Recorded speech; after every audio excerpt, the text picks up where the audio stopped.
See, Roger, in Switzerland there's a famous cheese, Emmentaler. It's full of holes. Okay. Now, after you ask me all these holes in my brain, I have to ask you a question, because you can explain that much better. Many people, when they come in, and I use both equipments. I use an SpO2 sensor on my finger, and I use the NIRS. They ask me, why do I have to pay $800-900 for something I can buy in your same business for $80? Okay. Can you explain in the technological terms that I can bring it over to my clients, that there is actually a fundamental difference between these two, both NIRS sensors? Sure. Okay, both sensors use the same fundamental physics for their measurement. Both of them sense that hemoglobin changes color depending on whether it's oxygenated or not.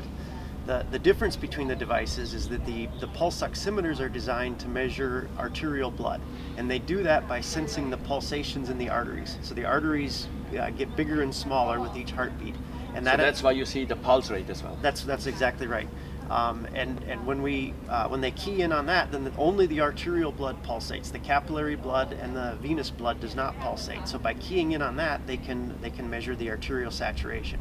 And of course, the arterial saturation is the same through the whole body. So if you measure on the earlobe or the fingertip, no oxygen is consumed in the arteries, or very, very little, in the arteries from the time the blood leaves the lungs until it gets to your extremities. So it's a very systemic measurement, and you get essentially the same reading no matter where you measure. So that's why I sometimes have problem when people do very high activity to be able to read SpO2, because I may squeeze the arterial a little bit on a high bike handlebar, and then I don't get a proper reading. I need a free flow. Yep, and they're very motion sensitive, because when your venous blood sloshes around as you move, and then that confounds the measurement. It can't find that little bitty blip in the arteries when your venous blood is sloshing, and so they typically don't work well when you're moving a lot. So that's where that dream concept comes up. Can I actually get?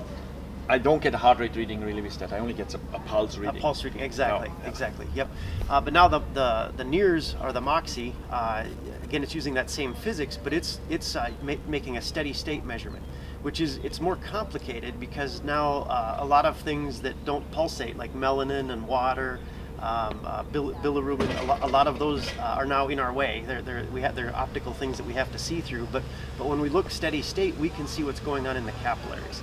So the optode design and the algorithm design of the Moxie are designed to go through the skin and fat and measure the oxygen levels in the capillaries and tissue of the muscle. And that's where the oxygen is being consumed. So it's a very localized measurement, because it's the measure of the balance between supply and demand for oxygen in that individual muscle. So I'm actually sitting there where all happens, where there is the feedback, whether I actually deliver more oxygen than I actually use. Yep, it's where the action is for the oxygen delivery.